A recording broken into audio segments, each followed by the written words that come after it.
Hi, I'm Isabella Rossellini, and I'm on a mission to explore the serious role beauty plays in things we take seriously. This is not a beauty podcast. It is a science podcast. It is a relationship podcast. It is a sport podcast. And today, it is a health podcast, brought to you by L'Oréal Group. I grew up in Italy, in Rome. My mother was Swedish, was an actress, Ingrid Bergman, and my father was Roman, an Italian filmmaker called Roberto Rossellini. They both were very successful and had very public lives. And I'm embarrassed to say they didn't do much about health, not by today's standards. They smoked. Nobody knew then that smoke was bad. They didn't exercise. Father just ate pasta. In fact, he traveled with spaghetti in his bag to make sure he had the brand he liked the most. Mama loved ice cream, and she often complained about not being able to eat as much ice cream as she wished. She loved the sun. She was always tan in the summer. She did do some exercise, 20 minutes by herself. She never went to the gym. Wellness means different things to different people, and between generations it's changed quite a lot, of course. Our approach to health is evolving. But this has created a paradox. Today, young people seem much more in tune with skincare, working out, wearing sunscreen. And studies show that they even drink less than older generation. But other research show that young people are more vulnerable to stress, depression, and anxiety. So, what can different generations learn about living well from one another? In our first story, we're heading to Sicily to speak to Fiorella and Aunt Tiziana about the ways in which different generations in Italy approach balanced life. Allora, io sono Fiorella, ho 22 anni, vivo a Palermo. So, I'm Fiorella, I'm 22 years old, I live in Palermo, and right now I am with my aunt. Io sono la zia. Well, I am the aunt, and Tiziana, but I'm like a second mother because Fiorella grew up with me, so we have a very close relationship. I'm almost 60 years old, and I'm a primary school teacher. Io invece sono una fotografa. I, on the other hand, am a photographer. I also work at a fashion agency in Milan, and I also study economics at an online university. E tu credi che So, in your opinion, do you think that from your generation to mine, skincare has changed a lot? Sicuramente. Definitely, see. For one thing, we didn't even know what skincare was. Okay. Noi usavamo. I mean, we use soap, we use makeup remover, and one thing we used in my time was rose water. Instead, I have a totally different routine. So in the morning, I immediately wash my face, and then I apply a toner. I put on a kind of BB cream, which covers me from UV rays, and then it evens out my skin tone, basically. And then I proceed with light makeup. Okay, well, you did all that, already got to school and finished the first hour of class. See, I understand. But actually, my skincare routine is very doable. Okay, and how about physical activity? Do you do anything? See, I'm actually quite fit. I go to the gym 4 times a week, so I take it very seriously. What about you?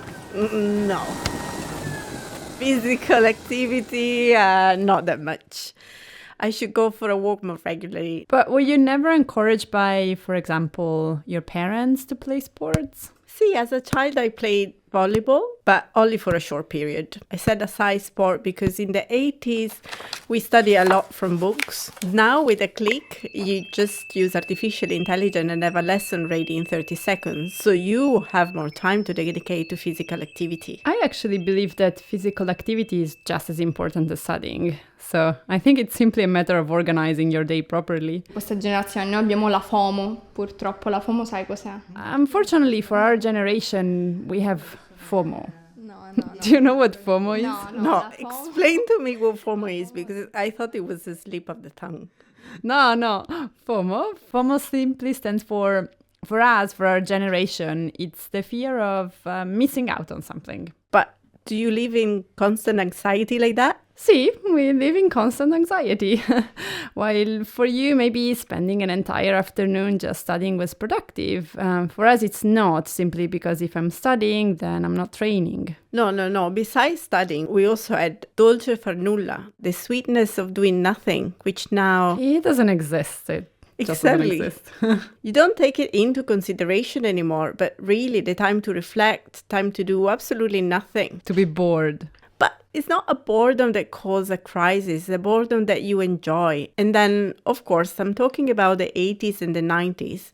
We gave a lot of space to relationship, the real ones though. And the relationships were without any technological filters, okay?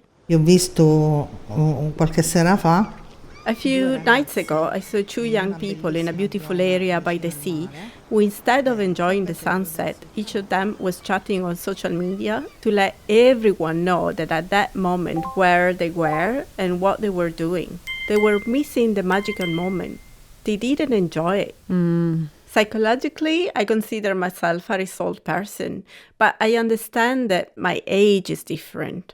You have 1,000 doubts, 1,000 questions, 1,000 thoughts, and you haven't yet built your future. So maybe you have a lot to sort out. I also realized that in your generation, going to a psychologist used to be seen as something you did because you were crazy, not because you want to take care of your mental health. No, that you are crazy, but you have some issue to resolve. sto pensando che qualche You know, mese prima I'm del thinking mio that a few matrimonio- months before my Oh, wedding, I did mi take son care presa of cura di me. myself. Okay, amazing. For once. See, our friends who own a beauty salon told me, I'll take care of you, and so you will face the wedding with a better skin. And I did some session with glycolic acid to prepare my skin. To regenerate it? See, I have to say I really loved it because it was just a moment to dedicate just to myself. I really enjoyed it. Exactly. Since we young people are always caught up in 1,000 things, probably this trend of skincare that keeps popping up on social media is a way to push us to take a little bit of time that we no longer have to take care of ourselves for a moment. I also believe that it's important to take care of oneself from the inside as well. So, for instance, with proper nutrition. Do we really need to address this issue? Here we are. For example, by going to the gym and taking care of myself from that perspective, I'm very careful about my diet. Instead, Tiziana, a bit less, honestly. I mean, food.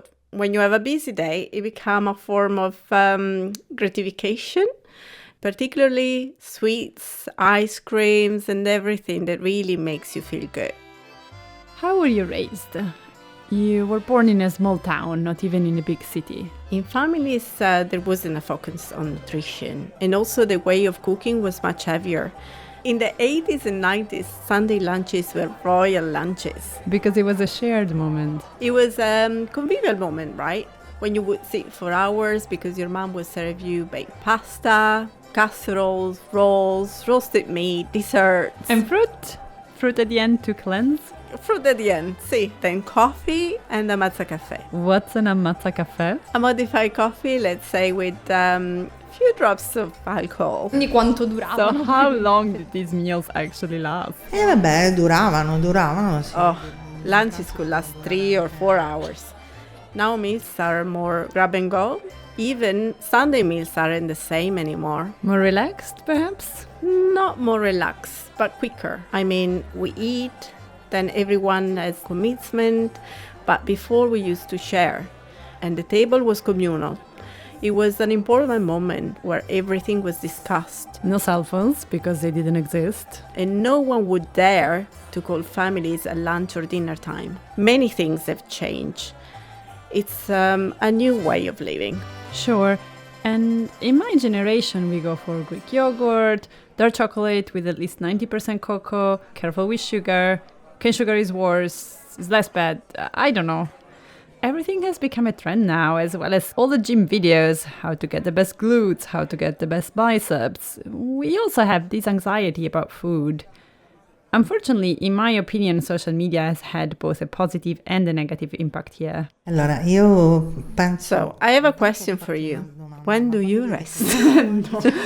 Well, I mean, at night. Second question. You know that a person's life is made up of times, period, and changes? What you do for personal care is great, in my opinion, but you need to be consciously ready for change. When you go through a different period, you can't live with a reflection of who you were before, because at 20, it's easy to be beautiful and well-groomed since everything is on your side. So sometimes I think all this anxiety about perfection doesn't let you be aware of and accept the changes. See, I think that in the end, that's the goal of everything we pursue from an aesthetic point of view, including skincare, etc. So I realize that in 30 years, I won't have the skin or the body I have now, but I want to face it with all the tools I have to achieve my goals. Not with anxiety. I hope to do it with as little anxiety as possible, honestly.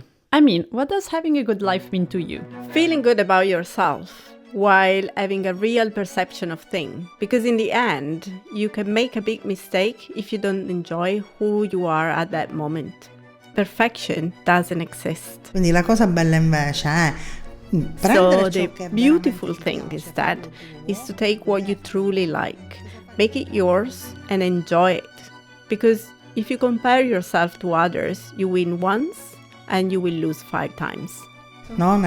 Trovare la mezza. And there is no such a thing as finding the other half of the apple.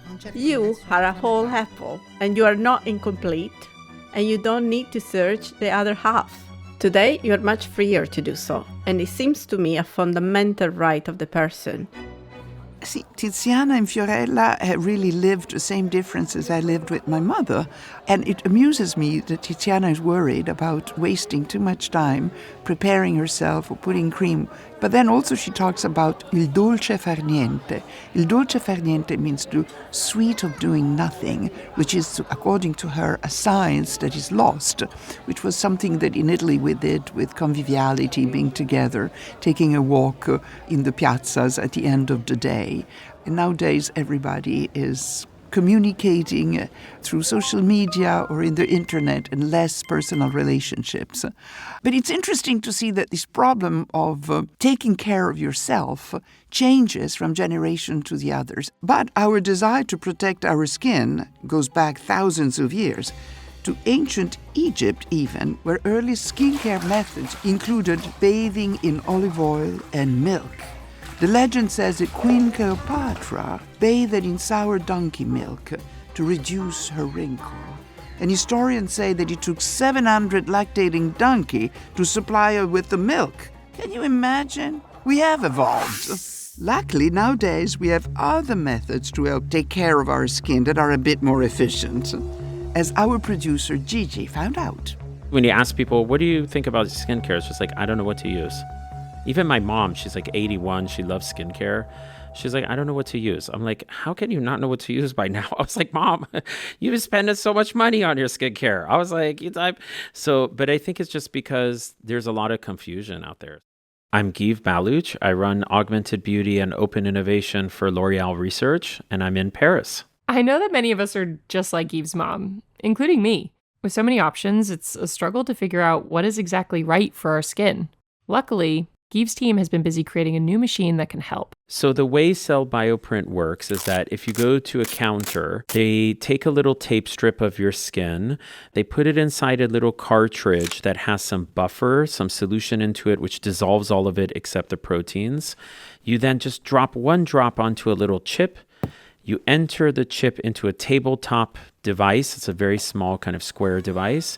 And within 2 minutes, it will measure your biomarkers underneath your skin surface that are responsible for the longevity of your skin cells, that will tell you this age of your skin cells, not just your chronological age, but your biological age.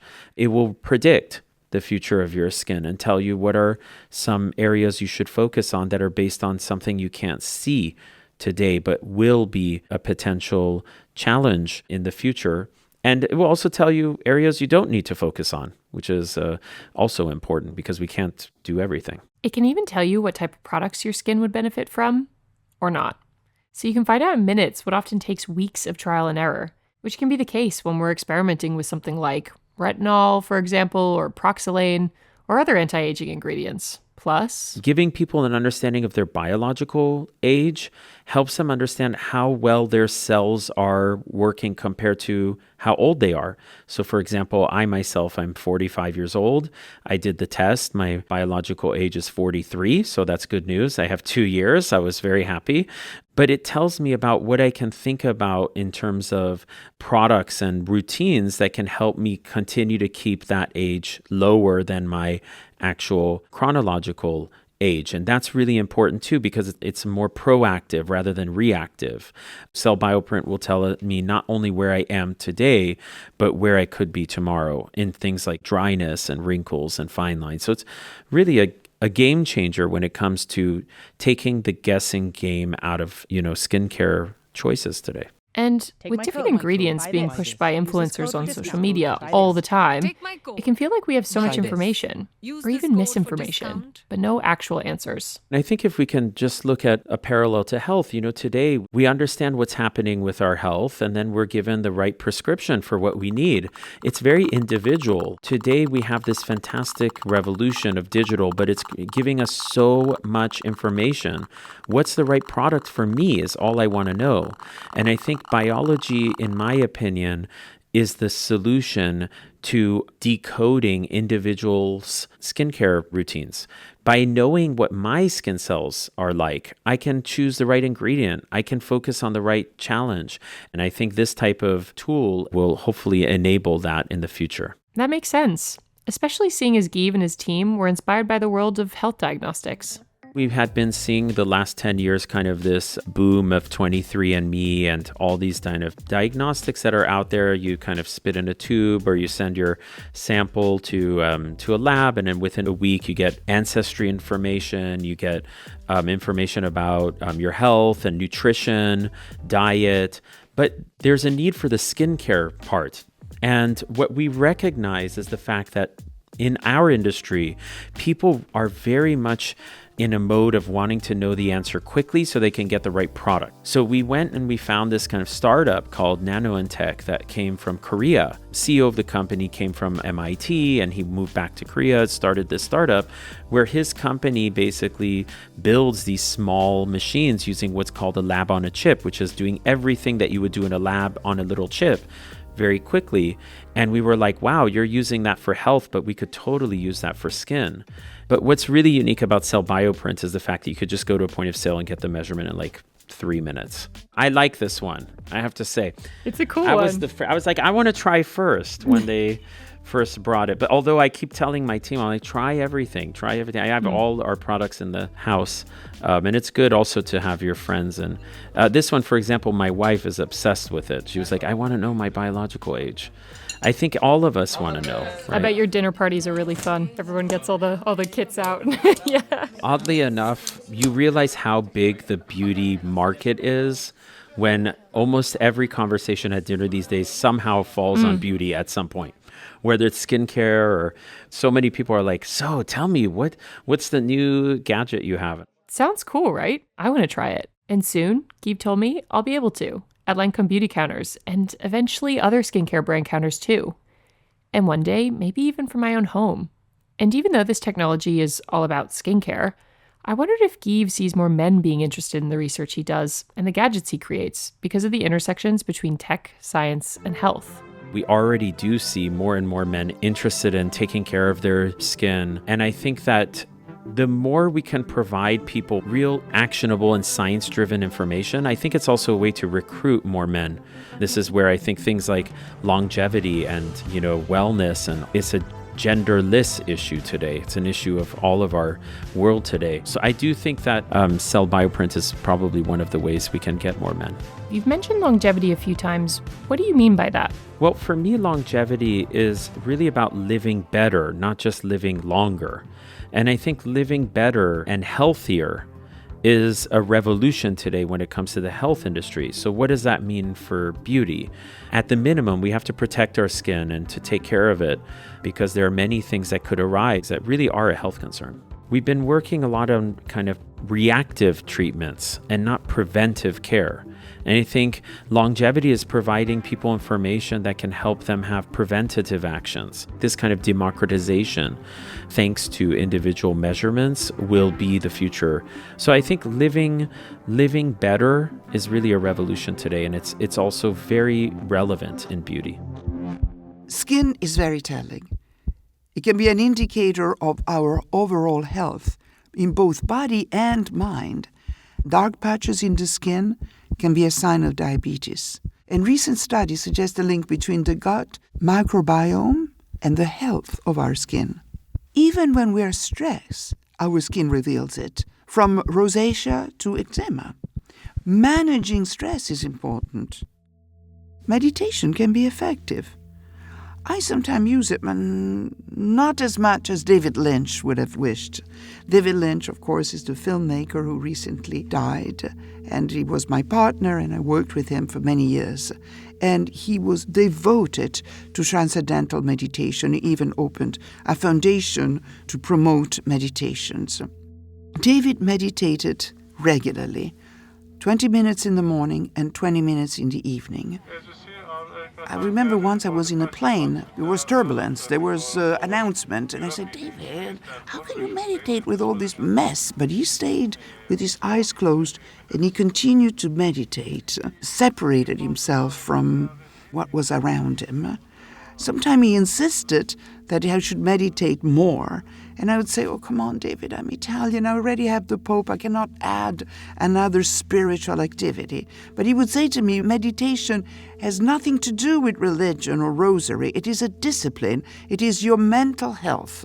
For David, I think meditation was essential. It was essential for his creative process. For myself, I'm a little bit more opportunistic. I meditate when I'm scared, when I'm about to go on stage to act, and you have what in French is called le trac. The trac is when your heart pounds very fast. I go into meditation to calm my heart, to take deep breath, and that helps me meditate. But I just do it anytime I know I have to give a speech or I have to go on stage. I don't do it twice a day, as David did. David knew our next guest very well, Deepak Chopra, an author and holistic health guru who spoke with Blanca Giuti, L'Oréal Group's Chief Communications and Public Affairs Officer, about the connection between happiness, wellness, and beauty. I think the simplest definition of beauty is that it's quality of or a feature of an object or a person or even a thought or an experience that brings pleasure to our senses and it delights our mind and soul. That is beauty. Of course, there will be many other definitions of beauty that connect with physical appearance, but also with harmony, symmetry, elegance, and the capacity to inspire delight or admiration in nature, in ritual, in thought, in art, in science, in mathematics.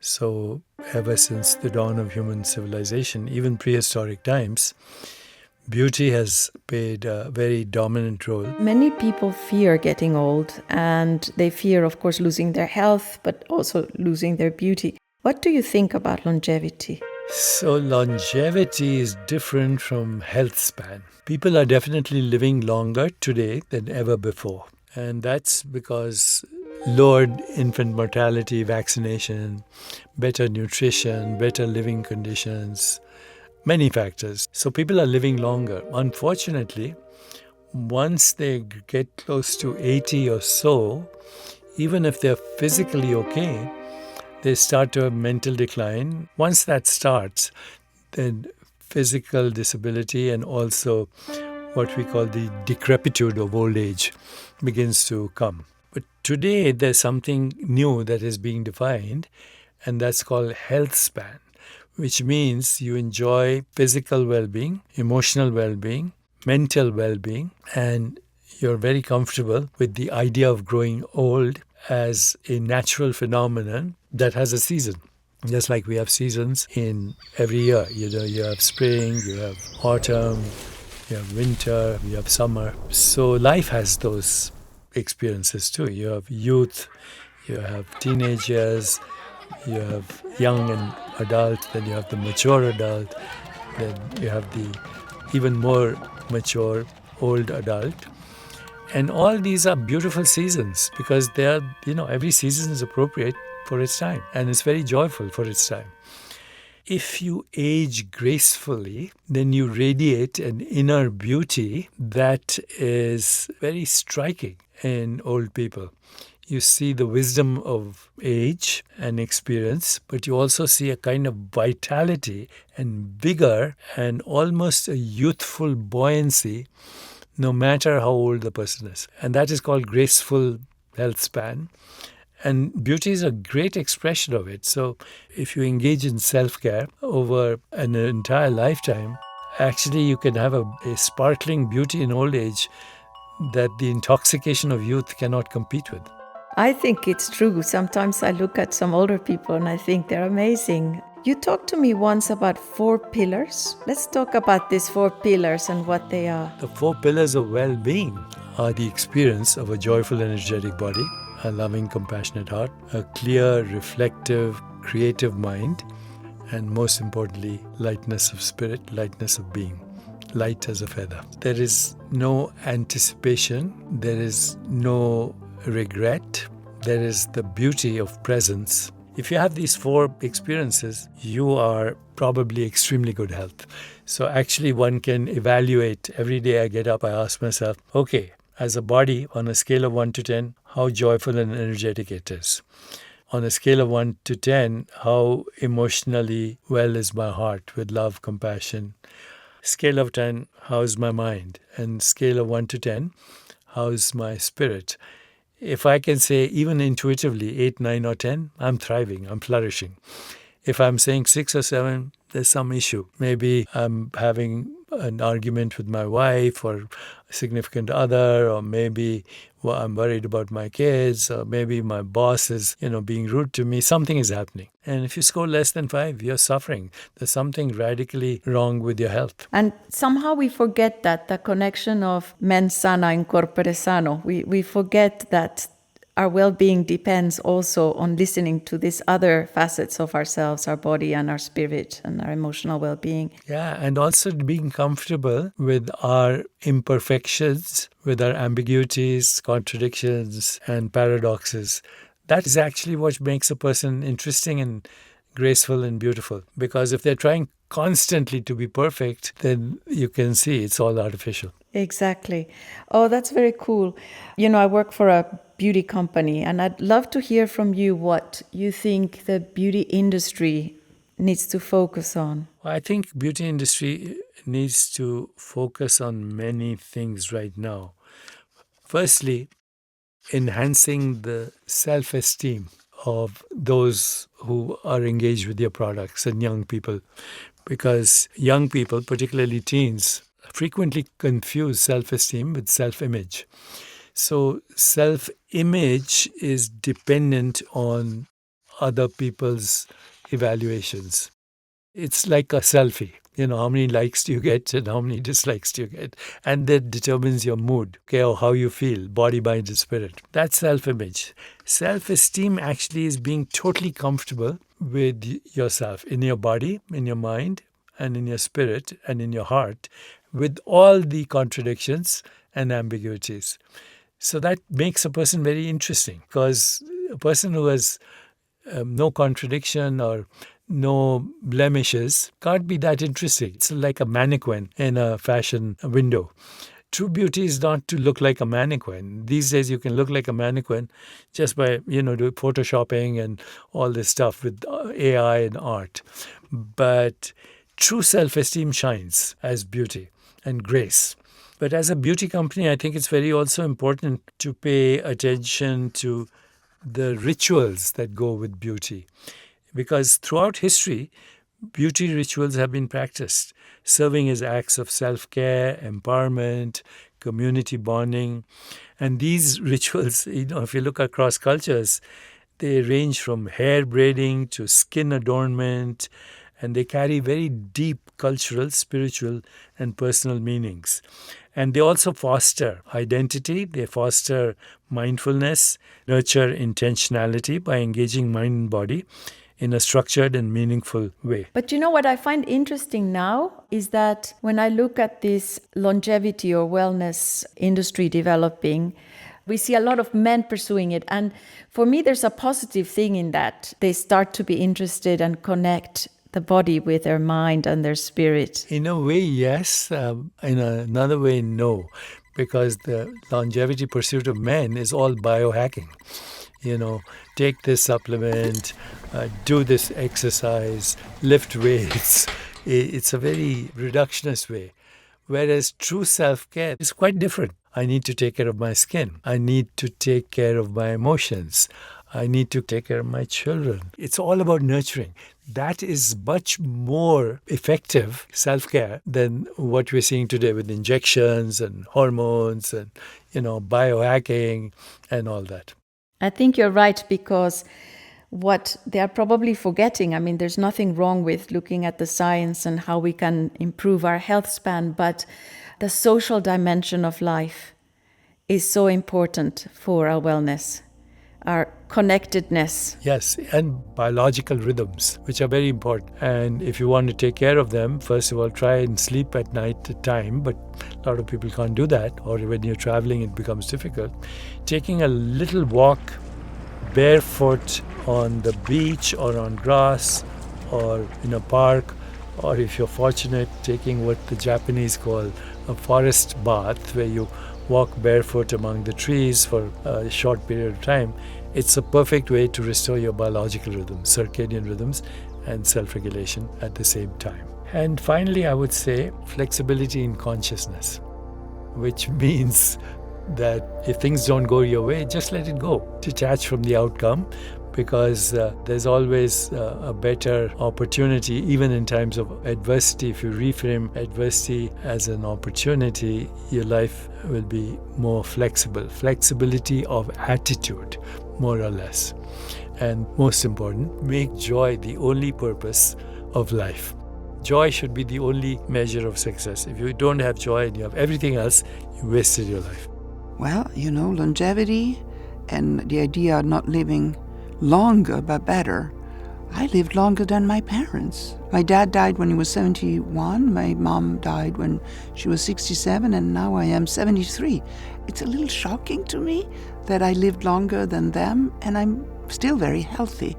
I haven't said anything crazy, have I, in this podcast? My mind is still there together, hopefully for longer. I do like Deepak idea that our life is like seasons, and joy, laughter for me is a very important thing. As long as I laugh and experience joyfulness, life is worth living. What we've learned from today's story is that wellness is about dedicating time to oneself, whether it is through meditation, eating well, or taking care of one's skin. Thank you to our guests, Tiziana, Fiorella, Guive Balooch, and Deepak Chopra for speaking with us. Our theme music is by Jim Brumberg and Ben Landsberg of Wonderly. If you enjoyed our podcast, please subscribe now on your favorite podcast platform so that you don't miss out on the new episode. And if you don't mind, rating and reviewing so that other listeners can find us. And if you haven't listened yet, the back catalog from season 1 is also available. Next, we will be exploring the unexpected ways in which beauty impacts our relationship. I'm Isabella Rossellini, and thank you for listening to This Is Not a Beauty Podcast, brought to you by L'Oréal Groupe.